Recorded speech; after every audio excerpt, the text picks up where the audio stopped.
Hello everyone! So today meron tayong natanggap na package from Manila Influencer. And meron sila pinadalang mga foundation, concealer, at iba't ibang klase ng mga sheet mask.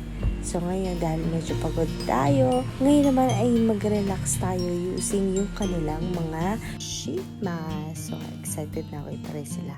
But before tayo mag-start, ayan guys, since naka-makeup ako, linisin muna natin yung ating face. And ang gamit kong pang makeup remover is from Maybelline, yung kanilang micellar water. Kung gumagamit kayo ng mga makeup remover is mas maganda para mas madali nyo matanggal yung mga makeup na in-apply nyo sa inyong face, lalo na sa mascara, sa lipstick, lalo na kung matte lipstick yung ginagamit nyo. So ayan, spread lang natin yung product. Then after nyan, maghihilamos tayo para mas matanggal yung excess na makeup na natitira sa ating face.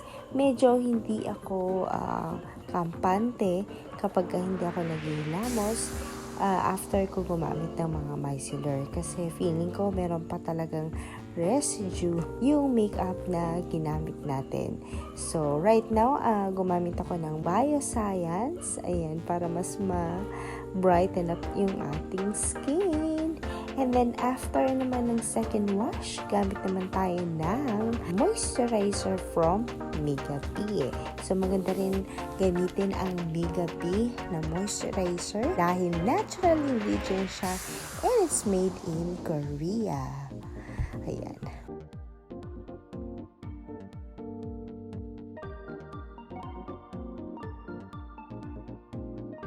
Patuyin lang natin or ipa-absorb lang natin sa skin natin para talagang moisturize yung ating skin or hydrated.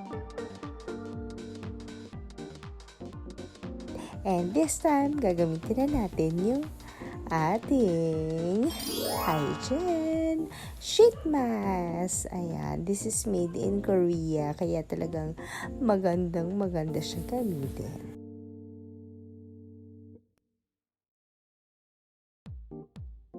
May pagka-yellow siya. May mga butas yan para sa eyes, para sa nose, para sa lips. Ayan, para sa mga first time yan. May mga ganyang klase talagang sheet mask. Pero hindi lahat ganito. Yung iba kasi wala ng film na kagaya nito na meron pang tatanggalin. So, minsan pagka bumili kayo ng sheet mask is kung ano lang yung ilalagay nyo talaga sa face nyo, yun lang yung nandoon.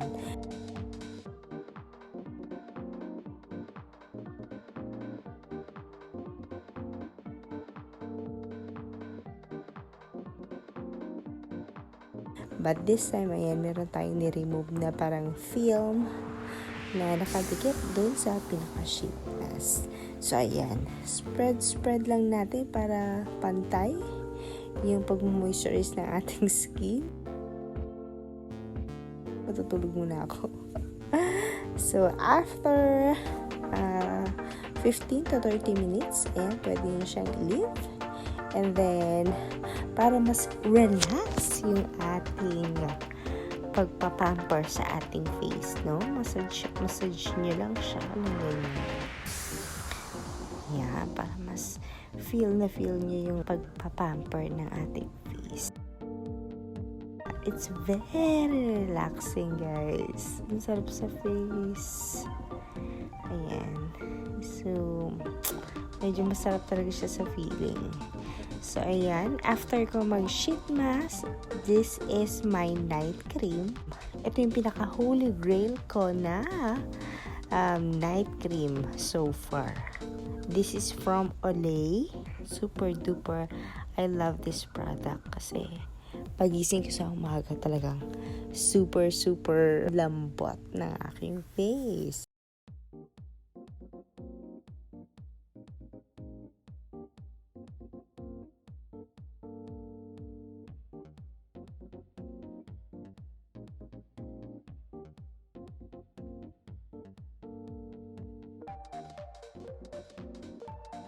Sama na natin yung ating neck para naman talaga pamper na pamper ang ating sarili, no? Kapag minamassage yung face nyo, kailangan pataas. Okay?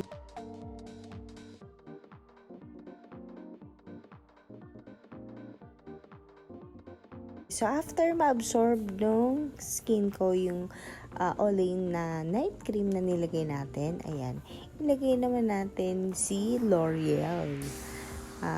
This is a Revitalift eye cream para sa mga fluffy na eye bag. Try natin maglagay ng mga ganito. And to brighten up na rin ang ating under eye.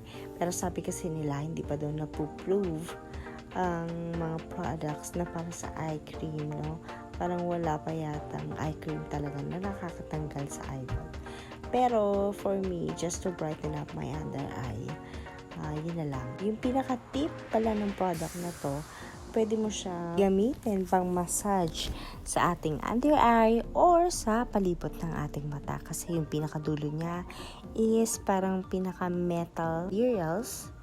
So, ayan, malamig siya. Kaya masarap siyang i-spread, ipang massage sa ating under eye. And medyo nakaka-relax talaga siya, guys. Massage lang para medyo mawala yung ating eye stress. Alam niyo na, lagi tayo nasa computer.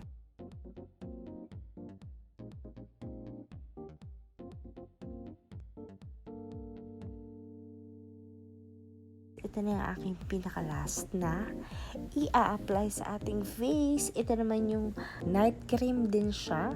Pero magkaiba sila ng gamit or use.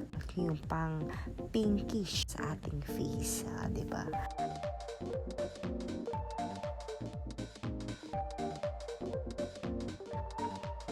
Again, spread lang. Massage.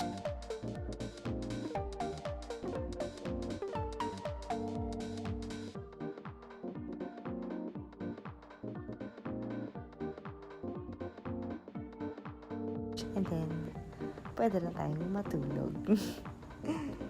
Good night, guys. Thank you so much for watching. I hope you relax dito sa ating video tonight. So, see you on my next vlog. Bye! So, mommy mode muna tayo, no? Bago ako matulog. Meron pa akong angel na pinadidede. Bye, guys!